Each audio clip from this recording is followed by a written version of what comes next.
कोई भी ऐसा नेता नहीं था माई कलाम जो उस बेटी को न्याय दिलाने पहुंचा। लेकिन जैसे ही आपके घर का वो आपका सेवक चला जाता है, वहां पहुंचता है दिल्ली में, तो फौरन बड़े बड़े राहुल गांधी का ट्वीट आ जाता है, आम आदमी पार्टी के मुखिया का ट्वीट आ जाता है, बीजेपी के लोगों का ट्वीट आ जाता है कि नहीं हम भी जाएंगे, हम भी जाएंगे। सवाल ये है वो बेटी किसकी थी? वो किसकी बेटी थी? हाथरस में जब गलत हुआ 6 दिन बेटी तड़पती रही, भारतीय राजनीति का कोई राजनेता वहां नहीं पहुंचा। जब चंद्रशेखर आजाद और उसकी टीम वहां पहुंची तो भारतीय राजनीति में हलचल मच गई। अब सवाल यह है कि वो बेटी किसकी थी? किसकी बेटी थी? वो अनुसूचित जाति अनुसूचित जनजाति की बेटी।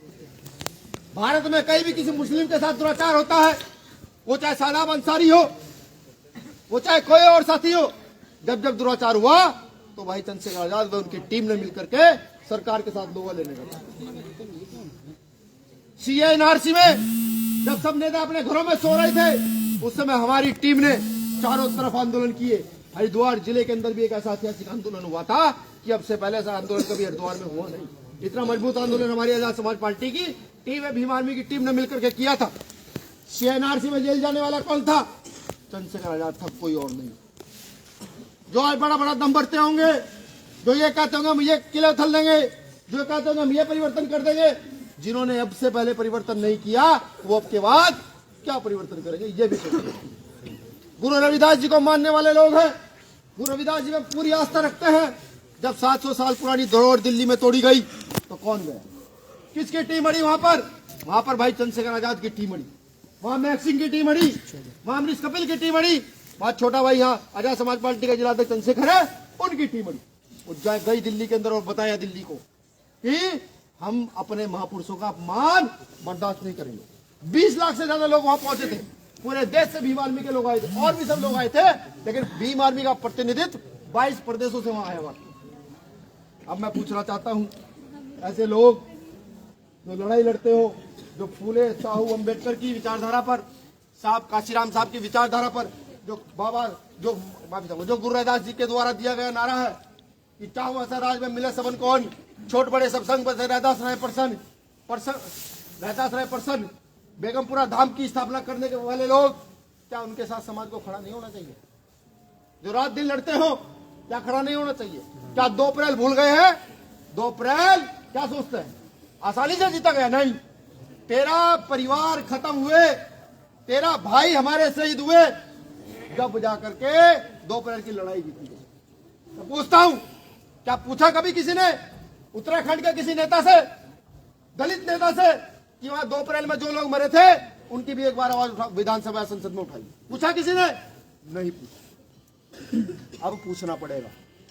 अब हिसाब मांगने का समय आ चुका है, क्योंकि मेरे पास जो कुछ है, ये जो सब लोग यहाँ बैठे हुए हैं, या सब जो लोग जो कुर्सी पर बैठे हुए हैं, ये किसी की देन है?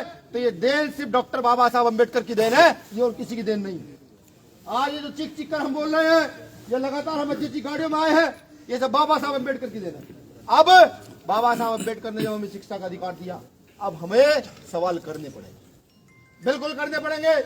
देश की प्रत्येक व्यवस्था से सवाल करने पड़ेंगे। जो जाति के नाम पर हिंदू मुस्लिम करती है उससे सवाल करने पड़ेंगे। जो धर्म के आधार पर देश को बांटना चाहते हैं उनसे सवाल करने पड़ेंगे। और बताना पड़ेगा कि इस देश की जल जंगल जमीन हमारे पूर्वजों ने खोद करके यहाँ बड़ी बड़ी बिल्डिंग और सड़कें बनाई, बिल्कुल बनाई है। इस देश में जितना रहने का अधिकार मेरा है, इस देश में उतना अधिकार रहने का मुसलमान का है। इस देश में उतना सिख बौद्ध पारसी का अधिकार, ये हमें अब बताना पड़ेगा, हमें समझना पड़ेगा। अब लेकर चलो आपको देश की आजादी के लिए। जिन लोगों को देश में आतंकवादी कह दिया जाता है, जिनको पल भर में कह दिया जाता है कि ये आतंकवादी है, ये देश तोड़ते हैं, विडंबना देखिए देश की। जिनको सम्मान देना चाहिए था, जिनको पलकों पर बिठाना चाहिए था, जिनका पूरा सम्मान करना चाहिए। जब देश की आजादी की लड़ाई को हम पढ़ते हैं तो पता लगता है सबसे ज्यादा अपने दिलों की कुर्बानी देने वालों में किसी का नंबर आता है तो सबसे पहला नंबर इस देश के इस्लाम के मानने वालों का आता है, इस देश के मुसलमानों का आता है, इस देश के मुसलमानों का आता है। लेकिन कुछ देखिए, जो कभी अंग्रेजों के सामने झुके, आज वो उन लोगों को आतंकवादी बताते हैं जिन्होंने इस देश के लिए सबसे ज्यादा मजबूत लड़ाई की। अगर हम अपनी बात करें, जब अनुसूचित जाति अनुसूचित जनजाति का आंदोलन होता है, जब अनुसूचित जाति अनुसूचित जनजाति का आंदोलन होता है, वो आंदोलन बड़ा हो जाता है। तो एक लाइन में ये कह दिया जाता है कि ये लोग नक्सली। अब आप सोचिए कि क्या यही होगा? मैं लेकर के चलता हूं हजारों साल पहले पुरानी व्यवस्था पर। क्या वैदरथ का नाम आप लोग जानते हैं? वैदरथ नहीं जानते होंगे। पुष्यमित्र शुंग का भी नाम आप लोग नहीं जानते होंगे। वैदरथ हमारा वो राजा था, 10वां राजा, जिसको पुष्यमित्र शुंग ने धोखे से मार करके हमारी राजगद्दी छीन ली। पुष्यमित्र शुंग वैदरथ के यहाँ सेनापति था, समझ रहे हैं? सेनापति था। पढ़िएगा, कोई कैडर का व्यक्ति मिले तो उठाइएगा, इतिहास पढ़िएगा।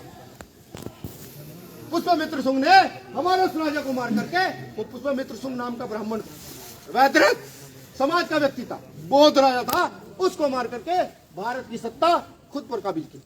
लेकिन क्योंकि हम भूल गए, हम याद नहीं रखते, हमें याद रखना पड़ेगा। अगर हम भूल जाते हैं अपना इतिहास, भूल जाते हैं अपने पूर्वजों का बलिदान, तो हम निकम्मे और नाकारा हैं। लेकिन अगर हम उस इतिहास को याद रखते हैं तो समझ लीजिएगा हम इस देश की सबसे बड़ी ताकत है। बिल्कुल ताकत है।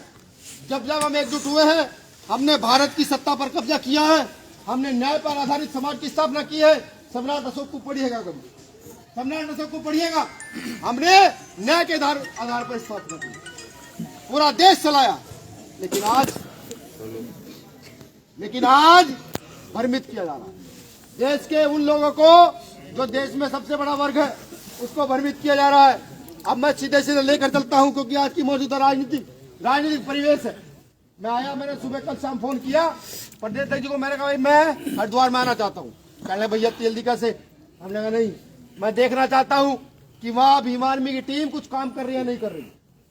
यहाँ आया तो देखा नहीं काम कर रही, क्योंकि अगर मैं तैयारी से आता तो पूरी टीम लग जाती। नहीं भैया आ रहे हैं, पूरी तैयारी कर दीजिए, पूरी तैयारी कर डालते।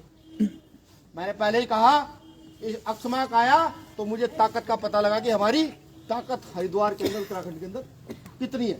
मैं बात कर रहा था राजनीति की। भीम आर्मी को सब लोग जानते हैं, भीम आर्मी के संस्थापक को सब लोग जानते हैं। भाई चंद्रशेखर आजाद ने, वह भीम आर्मी ने एक पार्टी का निर्माण किया। उस पार्टी का नाम क्या?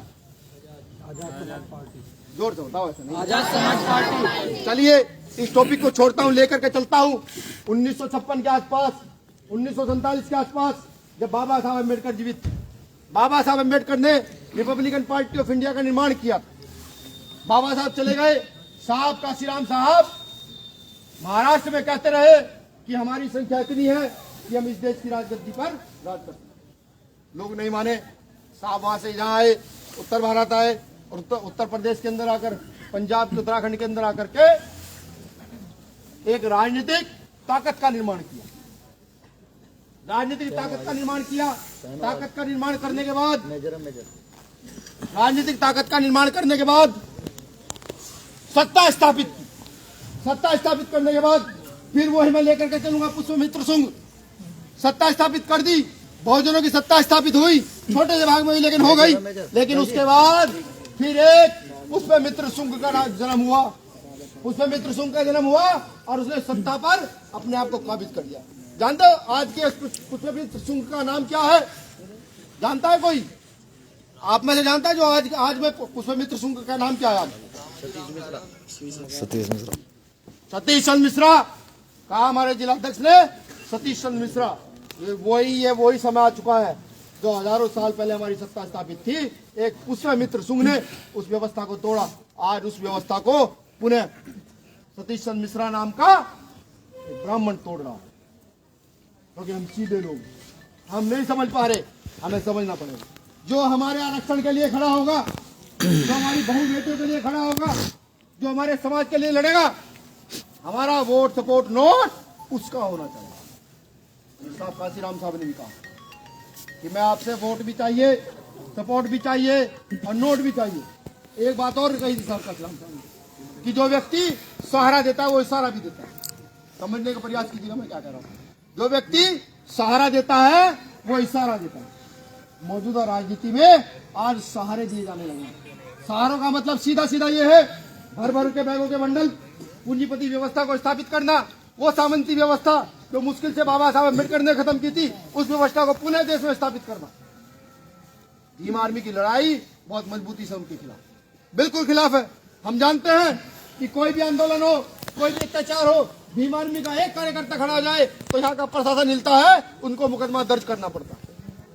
लेकिन हम कोशिश करें कि हम देश की बेरोजगारी, अपने युवाओं की बेरोजगारी दूर कर ले, नहीं कर पाएंगे। हम कोशिश कर ले कि कोई व्यवस्था बना दे, नहीं बना पाएंगे। हम कोशिश कर ले अपने लोगों को छोटी छोटी जमीन के पट्टे आवंटित कर दे, तो नहीं कर पाएंगे। वो होता कहां से? वो होता है विधानसभा और संसदों में बैठकर। विधानसभा और संसदों में बैठकर होता है, लेकिन उन लोगों को वहां बैठकर कर कौन सकता है? सवाल ये है। अगर आप ये सोचते हैं कि एक नेता का बेटा जो एसी में पैदा हुआ है, जो अमेरिका में पढ़कर आया है, जो रूस चाइना रहा है, वो आकर के भारत की व्यवस्था को समझेगा तो भ्रम। नहीं समझ सकता, क्योंकि भूख जो है, भूख की आग भूखा समझ सकता है, एक छका हुआ भूख की आग नहीं समझ सकता। तो हमें अपने बीच से निकाल करके लोगों को खड़ा करना पड़ेगा। जब हम उन्हें खड़ा कर देंगे तभी जाकर के व्यवस्था का परिवर्तन हो सकता है। अन्यथा अभी तक सिर्फ राजनीतिक, सामाजिक और आर्थिक व्यवस्था ट्रांसफर हो रही है, परिवर्तन नहीं हो रहा है। जो ये कहते हैं पिछले 20 साल में, 25-30 साल में राजनीतिक व्यवस्था परिवर्तित हुई है, नहीं। देखिए, यहाँ नेता का बेटा नेता है, मंत्री का बेटा मंत्री बनता है, विधायक का बेटा विधायक बन जाता है, मुख्यमंत्री का बेटा मुख्यमंत्री बन जाता है। लेकिन वो लोग, आपके बीच के लोग जो क्षमतावान है, जो ताकत रखते हैं, जो संचालन करते हैं, जो नेतृत्व करने में किसी से कम नहीं है, उनको दबा दिया जाता है। उन सब के लिए आजाद समाज पार्टी कांशीराम का निर्माण किया है भीम के लोगों ने, किया निर्माण। और साफ साफ खुले शब्दों में कहना है, जिसको राजनीति करनी हो वो समाज में अपनी क्षमता साबित करे, अपनी काबिलियत साबित करे और जाए विधायक और एमपी बनकर विधानसभा और संसदों में हमारी की तरह दहाड़ना शुरू करे। ये हम लोगों ने, क्योंकि सन 2022 का चुनाव है, बहुत सारे लोगों ने धोखे दिए, बहुत सारे लोगों ने कहा कल के बच्चे क्या कर पाएंगे। तो मैं उनको बता दूं, कल के बच्चे होंगे, बिल्कुल होंगे, लेकिन बाबा साहब अम्बेडकर को पढ़कर इतने मजबूत हैं कि जिस क्षेत्र से निकलेंगे, जिन लोगों से मिलेंगे, जिन लोगों के लिए काम करेंगे, अपने काम के आधार पर उनके सामने हाथ जोड़ करके, बड़ों के बुजुर्गों के पैर पकड़ करके, आशीर्वाद लेकर के आगे की ओर बढ़ने का काम करेंगे। मुझे पूरी उम्मीद है कि वो समाज, जिस समाज को लेकर के आज तक सब लोग सोए रहे, जिस समाज की लड़ाई निरंतर भीम आर्मी के लोग मजबूती से लड़ते हैं, वो समाज भाई चंद्रशेखर आजाद जी के कंधों को मजबूत करने का काम करता है।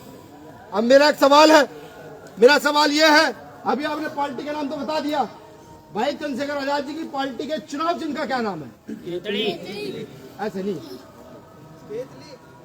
जोर से बताओ ना, आपको पता है? सब लोगों को पता है।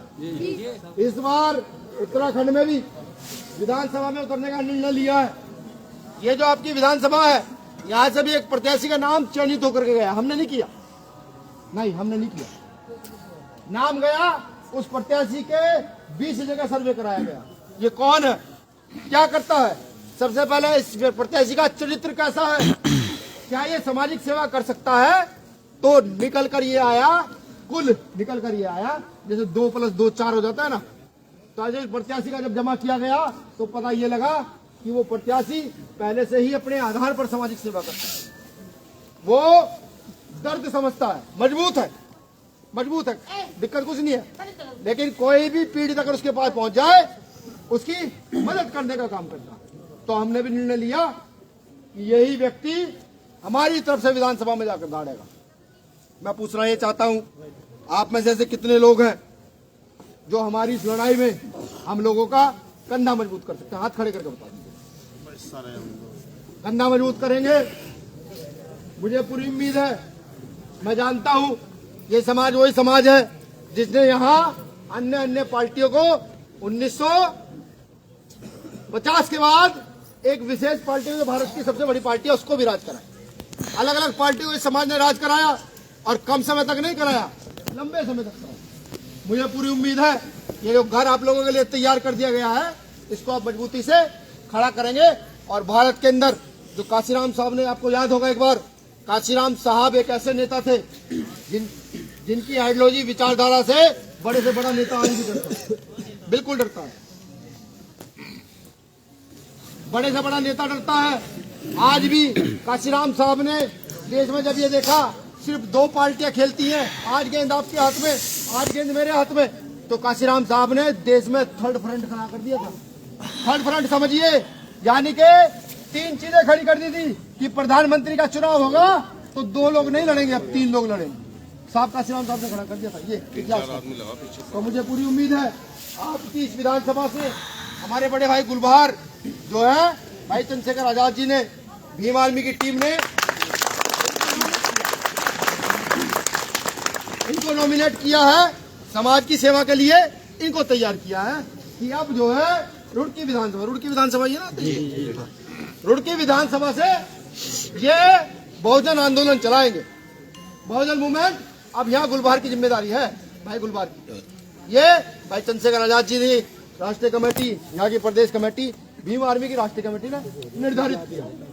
बिल्कुल मुझे पूरी उम्मीद है कि आप सब लोग, जो लोग बाबा साहब अम्बेडकर की विचारधारा को मानते हैं, जो ये मानते हैं कि बाबा साहब अम्बेडकर का कर्ज अभी पूरा नहीं हुआ है, पूरे देश के कंधों से पूरा नहीं हुआ है, क्योंकि बाबा साहब अम्बेडकर ने संविधान में हमें धार्मिक आजादी दी, राजनीतिक आर्थिक आजादी दी। जो लोग ये मानते हैं कि साहब काशीराम साहब का कर्ज अभी हम लोगों के सिर पर है, जो लोग ये मानते हैं फूले साहब अम्बेडकर की जो विचारधारा है वो पूर्ण रूप से भारत में स्थापित होनी चाहिए, वो सब लोग एकजुट हो जाइए, बहुजन समाज के लोग एकजुट हो और एकजुट होकर के भाई गुलबहार को यहाँ से मजबूत करने का काम करें। मुझे पूरी उम्मीद है कि मेरा समाज मजबूती से खड़ा होगा। मेरे समाज से मतलब समझिएगा, मेरे समाज से मतलब ये है भारत का वो 85% समाज जिसको साहब काशीराम साहब एकजुट करना चाहते हैं। देश का मुसलमान, देश का ईसाई, देश का सिख, देश का बौद्ध, देश का पारसी, देश के अनुसूचित लोग, अनुसूचित जनजाति के लोग, देश की महिलाएं, देश का पिछड़ा वर्ग जो शोषित वंचित रहा है, वो एकजुट होगा और यहाँ की शासन व्यवस्था पर काबिज होकर के न्याय पर आधारित समाज की स्थापना करेगा। तो मुझे पूरी उम्मीद है बड़े भाई गुलबहार जी से भी कि बहुत मजबूती के साथ समाज की सेवा आप करेंगे। मैं ये भी जानता हूँ आपके पास किसी प्रकार की कोई कमी नहीं।